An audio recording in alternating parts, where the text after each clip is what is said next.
সুপ্রভাত বন্ধুরা, কেমন আছো? আশা করি সবাই সুস্থ আছো, ভালো আছো। তোমাদের ভালোবাসায় আমরাও ভালো আছি। তো আজ হচ্ছে রবিবার, জানো তো।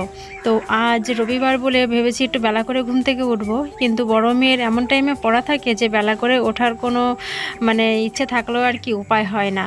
তো উঠলাম এখন 7টা বাজে। আর এই একটা দিনই রবিবার করেই বড় মেয়ে একটু আগে আগে ঘুম থেকে ওঠে, কারণ অন্যান্য দিন তো প্রায় 6:30, কোনো দিন 7টাও বেজে যায় ওর ঘুম থেকে উঠতে উঠতে। আর রবিবারে যেহেতু সকাল সকাল পড়া থাকে, সেই কারণে ও একটু তাড়াতাড়ি উঠে পড়ে। আর উঠে আর কি উঠোনটা ঝাড় দেবো আমি, আর ও হচ্ছে ঘরটা মুছেছে। আমি ওঠার আগেই দেখি ওর ঘরটা মোছা হয়ে গেছে। বলে না যে যার যার তারায় আর কি শেষে ওঠে ঘুম থেকে, সেটাই হচ্ছে ব্যাপার। তো আজকে যেহেতু ওর তারা, ও আগে আগে উঠে ঘরটা মুছে নিয়েছে। তো আমি ভাবলাম তাহলে উঠোনটা ঝাড় দিয়ে নিই, তারপরে আর কি একবারে স্নান করে নেব। তো উঠোন ঝাড় দেওয়ার আগে রান্নাঘরটা আমি পরিষ্কার করলাম, কারণ রান্নাঘরে অনেক বাসন ছিল, সেই বাসনগুলো মেজে টেজে নিয়ে তারপর আর কি উঠোন ঝাড় দিতে এসেছি। আর সামনের দিকে দুয়ারে তো ওই জল দিয়ে দিয়েছে, আর আমি এই দিকটাতে জল দিয়ে চলে যাব হচ্ছে এখন স্নানে। তো আমার ব্লগ কেমন লাগছে সেটা তো তোমরা কমেন্ট করে জানাই। যারা নতুন নতুন আমার বন্ধুরা আছো তারা কিন্তু অবশ্যই কমেন্ট করো যে আমার ব্লগ তোমাদের কেমন লাগছে। আর আরও একটা কথা বলি, যদি আমার চ্যানেলটা সাবস্ক্রাইব করা যায়, ভিডিও যদি ভালো লাগে, তাহলে কিন্তু অবশ্যই চ্যানেলটিকে সাবস্ক্রাইব করে নিও। জানো তো, একটা ইউটিউব চ্যানেল মনিটাইজ করতে কিন্তু প্রচুর পরিমাণে খাটনি। আমাদের মতন ছোট্ট ছোট্ট ইউটিউবারদের সত্যিই প্রচণ্ড খাটনি, কারণ ভিডিও ভাইরাল না হলে বুঝতেই পারো কতটা পরিশ্রম করতে হয়। আর সত্যি কথা বলতে কি বলো তো, মনটাও ভেঙে যাচ্ছে। আর প্রতিদিন একরকম কথা বলতে হয়তো আমারও ভালো লাগে না, তোমাদের হয়তো শুনতে ভালো লাগে না। তো একটা সত্যি কথা বলো তো, যারা যারা আমার আজকের এই ব্লগটা দেখছো, যারা আমাকে ভালোবাসো, বা এরকম অনেকেই আছো আমার ভিডিও দেখো কিন্তু আমাকে ভালোবাসো না, প্রচণ্ড পরিমাণে ঘৃণা করো, তো মন থেকে বলো তো যে তোমরা কি চাও আমি ইউটিউবটা ছেড়ে দিই? যদি বলো যে একজনও যদি বলো যে হ্যাঁ তুমি ইউটিউবটা ছেড়ে দাও, সত্যি আমি ছেড়ে দেবো। অনেকটা স্বপ্ন, অনেকটা মনের আগ্রহ বা মনের জোর বা ধৈর্য যাই বলো না কেন, পুরোটা দিয়ে আমি চেষ্টা করেছি আমার চ্যানেলটাকে দাঁড় করানোর জন্য। তো কি বলো তো, দিনের পর দিন মানুষের নানা রকম কথা, নানা রকম ভিডিও, যেগুলো আমি একদমই পছন্দ করি না, আমাকে নিয়ে নানা রকম কথা বলে যায়, নাম না করেও বলে যায়, তো সেগুলো না আমি একদমই সহ্য করতে পারছি না। কারণ কি বলো তো, আমি সব সময় চেয়েছি আমি সৎ পথে থাকি, এবং আমার আমার চরিত্র নিয়ে কেউ কখনো যাতে বলতে না পারে, কারণ আমি এমন কোনো কাজ করিনি যে আমার চরিত্র নিয়ে কেউ কথা বলবে। তো সেইখানে কি বলো তো, নানা রকমভাবে উস্কানিমূলক কথা, যেগুলো আর কি ইউটিউবে নাম না করেও ছড়াচ্ছে, কী বলো তো, এগুলো আমি একদমই সহ্য করতে পারি না। মানে এক কথা যেটা বলে আর কি, চোরের মায়ের বড় গলা। তো সেগুলো না আমি একদমই সহ্য করতে পারি না। আর আরও একটা কথা যেটা আমার সব সময় মনে হয়, যে চুপচাপ থেকে সব কিছু সহ্য করে যাওয়াটাও একটা কি বলবো, একটা বড় পাওয়া, তাই না? আমি যদি চুপচাপ যদি সহ্য করে যাই, তাহলে হয়তো সব কিছু এক সময় হয়ে যাবে, মিটে যাবে। কিন্তু কিছু কিছু মানুষ যারা আছে, কখনোই চায় না যে আমাকে দিয়ে বলাবে আর কি, এমন এক একটা কথা বলে যে যে আমিও তাদের পরিপ্রেক্ষিতে কিছু বলি, কিন্তু আমি কিছু বলবো না। কারণ প্রতিবাদ করাটা খুবই সোজা, কিন্তু চুপ চুপ থাকার প্রতিবাদটা হচ্ছে অনেক বড় কঠিন একটা কাজ। কারণ আমি যদি চুপ থেকে যাই না, তাহলে হয়তো ওপরওয়ালা সেটা দেখবে। কারণ আমি যদি বলতেই থাকি, সেটা হয়তো ভগবানও আমাকে খারাপ নজরে দেখবে, কারণ ওপরওয়ালা আছে দেখার জন্য। প্রতিবাদ সেই করবে, আমি তার উপরই সব কিছু ছেড়ে দেবো। কারণ দিনের পর দিন যদি আমাকে নানান রকম কথা বা নানান রকম ভিডিও যদি দিনের পর দিন হতে থাকে, সেগুলো না একদমই ভালো লাগে না। তো তার জন্যই বলছি, তোমরা মন থেকে যদি চাও যে আমি ইউটিউবটা ছেড়ে দিই, তাহলে ছেড়ে দেবো। যদি সত্যিই চাও, তাহলে অবশ্যই কমেন্ট করবে যে হ্যাঁ তুমি ইউটিউব ছেড়ে দাও, আমি তাহলে ছেড়ে দেব। তো যাই হোক, মনের কথাটা বললাম। তোমরা কে কীভাবে নেবে আমি জানি না। তোমাদের যদি মনে হয় যে তোমাদের মতামত তোমরা এখানে দিতে পারো, অবশ্যই দেবে, কারণ তোমাদের মতামতের ওপর আমি সত্যি কি বলবো আর কি, তোমাদের মতামতের ওপর আমার ভরসা আছে।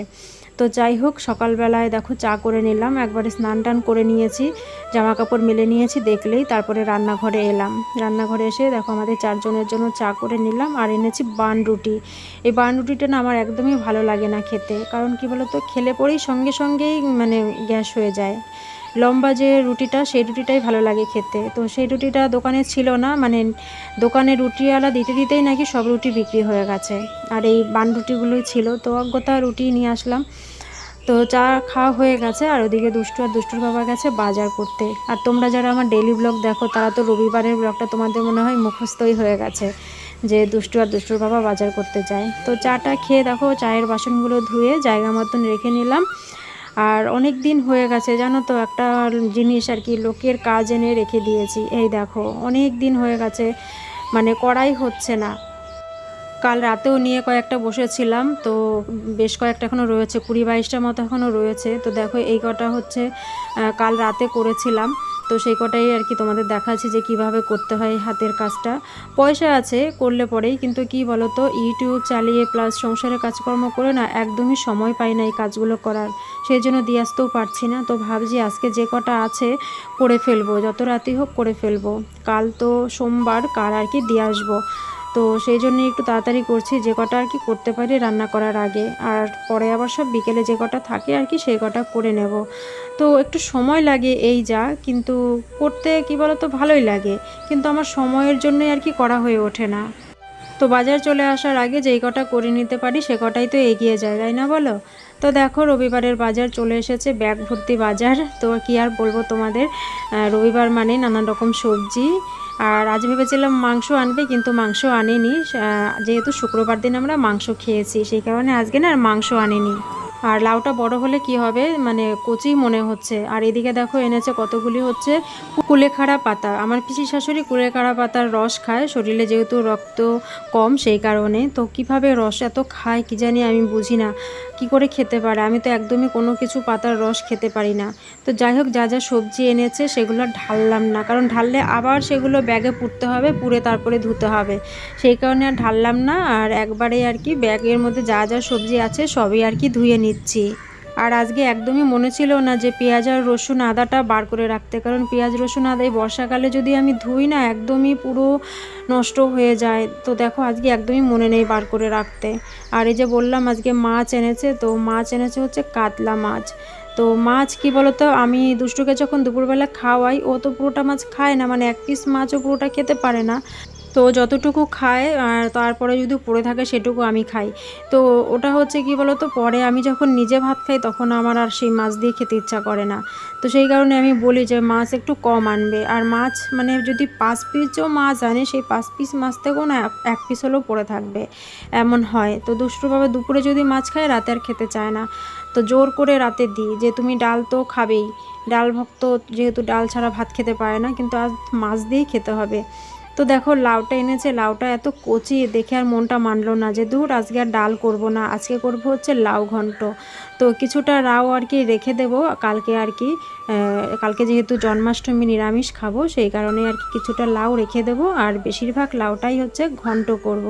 তো দোকানে গেছিলাম জানো তো ডালের বড়ি আনতে, গিয়ে দেখি দোকানে ডালের বড়ি নেই, মানে বর্ষাকাল দেখেই মনে হয় দোকানে ডালের বড়িটা রাখেনি।